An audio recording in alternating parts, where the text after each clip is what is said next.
So, kamusta po mga ka-Streetwise? Ako po si Takero Miyamoto at welcome po sa aking munting channel. So, mga ka-Streetwise, ito update lang ito na sigurado na po talaga na aarestuhin na po si Kibuloy kung siya po ay nasa Pilipinas pa. So, tuloy na po talaga kasi nga po, pinirmahan po ni Zubiri yung mismong arrest warrant nga po ni Kibuloy. Pero, meron pong elephant on the room. Meron po itong elephant on the room na ito po yung kinakatakutan talaga ng kampo ni Kibuloy. Kasi nga, pinablik po kasi ito ni Boying Rimulya, ni Secretary. So ito na para makuha po natin yung konteksto po ng content na to. Ang sabi dito, ito yung sinabi ni Zubiri, no? Zubiri wants Kibuloy hearing soon after the arrest.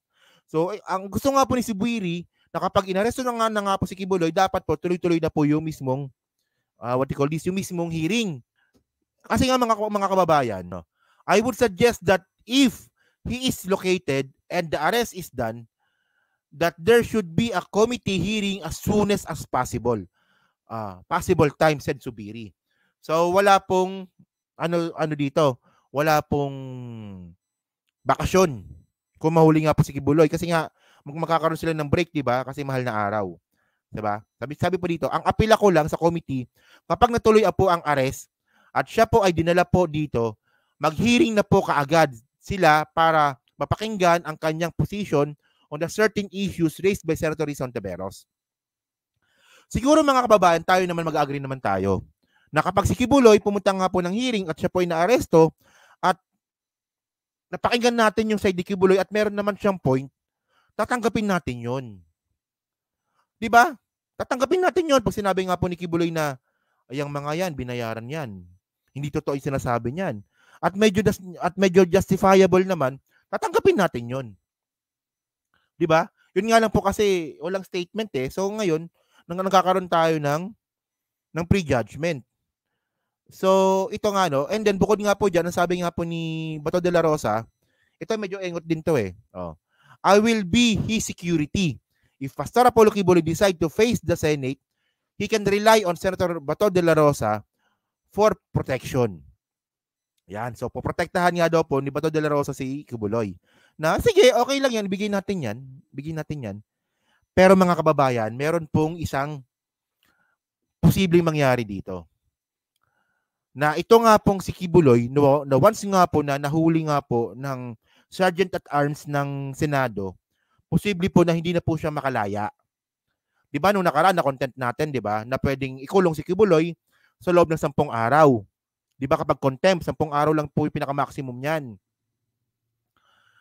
Pero mga kababayan, meron pong elephant on the room na kapag nahuli po si Kibuloy, posibleng hindi na po siya makalaya. Di ba? So ito nga mga kababayan, no? Basahin natin to.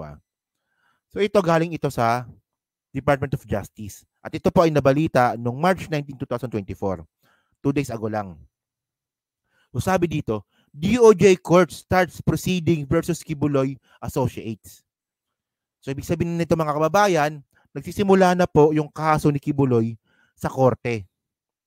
Hindi na po ito sa piskal, sa korte na mismo. Korte mismo mga kababayan.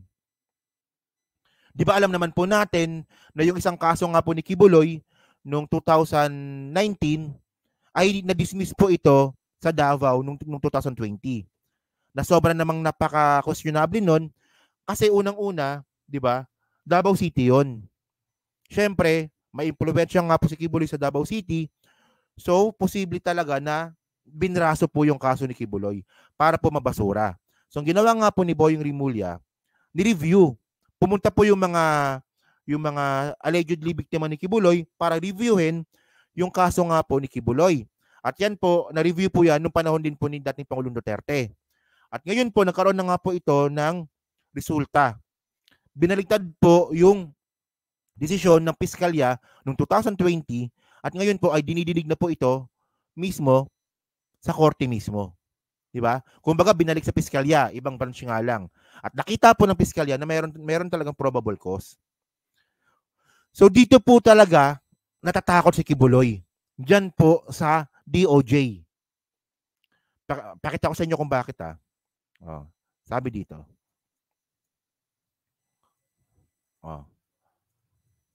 Manila, Philippines. The Department of Justice announced the initiation of legal proceedings by Davao City Prosecutor Office against Apollo Kibuloy and several associates following a directive from the resolution. Okay, Kibuloy et al. Itiol. Issued on March 5, 2024 by the Secretary of Justice. This action arised from allegations of sexual and child abuse. Okay? Specifically, Mr. Kibuloy faces charges under Section 5 of Republic Act 7610, okay, focusing on the protection of children against abuse, exploitation, and discrimination. Furthermore, additional charges under Section 10 of the same act have been filed against Kibuloy along with Jacqueline, ito yung mga associates niya, no?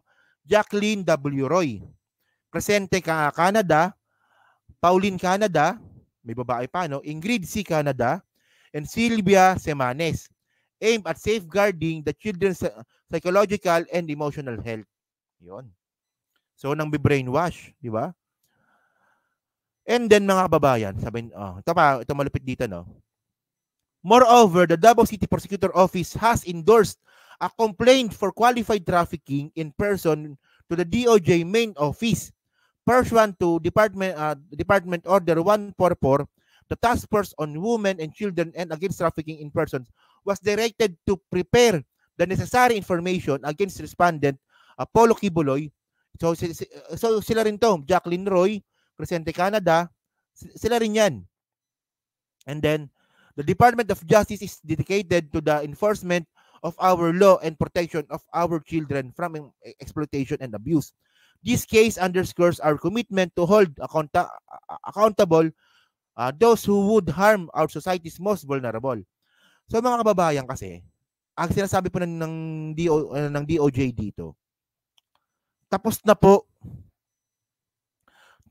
sa piskalya yung kaso ni Kibuloy. So pinasa na po ito sa RTC. Well, wala pa namang humahawak ng kaso, no? Wala pa naman nakalagay, no? Wala pa naman no? Wala pa naman nakalagay kung saang RTC to. Pero mga kababayan, ang punto dito, ito criminal charges have been filed before trial courts in Davao and Pasig City against Kibuloy for alleged sexual abuse and qualified human trafficking of a 17-year-old in 2011. Ayan na, no?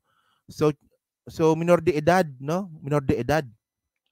Pero mga kababayan kasi, tulad nga pa na sinabi ko kanina, kung wala na po talaga, no, kung wala na po talaga sa piskalya yung kaso ni Kibuloy, at ito na po ay nag-proceed na po ito sa RTC, dito po papasok, no? Kasi ito na, no, meron nang nakalagay na piyansa si Kibuloy. Meron ng piyansa. So ibig sabihin nun, 'di ba? Ibig sabihin nun nasa RTC na yung kaso. Ayan, no, nakalagay dito, oh. So ngayon, ang kinakatakot ngayon ni Kibuloy, na kasi yung pag-aresto sa kanya sa Senate, hindi naman siya makukulong dyan ng mahabang panahon. Kapag siya po ay sumagot sa mga tanong, totoo man yan o hindi, kailangan pa rin siya palayain po ng Senado. Pero yung sa DOJ po, ibang kaso po kasi ito. Kasi mga kababayan, ang sabi dito, no, nagsalita na po yung DOJ sa mga piyansa. Okay? The DOJ said the recommended bail for sexual assault is 180,000 pesos, while the recommended bail for maltreatment is 80,000 pesos. So 260,000 pesos, di ba? So kayang-kaya ni Kibuloy yan. Walang problema yan. Kung ayan lang po. Di ba? So mangyayari dito mga kababayan, kung ang kaso po ni Kibuloy ay nasa RTC na, nasa korte na, kapag hinuli po si Kibuloy ng Senado, pwede na rin po siyang damputin ng korte mismo. Pwedeng NBI, pwedeng PNP. Pero sa tingin ko NBI ito yung manguhuli sa kanya. So itong piyansa po na 180,000 at 80,000 pesos, walang problema yan. Kayang-kaya ni Kibuloy yan. Pero ito ang malupit dito. Sa bandang baba, a complaint of qualified human trafficking was also filed against Kibuloy before Pasig City Court. The charge, according to the DOJ, is non-bailable. Ito po ang kinakatakutan ni Kibuloy. itong non-bailable case, itong qualified trafficking. So, ibig sabihin nun mga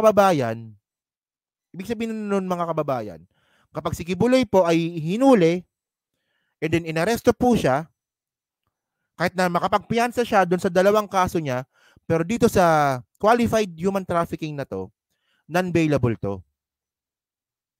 So, ibig sabihin nito mga kababayan, habang dinidinig yung kaso, na alam naman po natin na inaabot ito ng ilang taon or dekada pa nga si Kibuloy po ay nakadetain.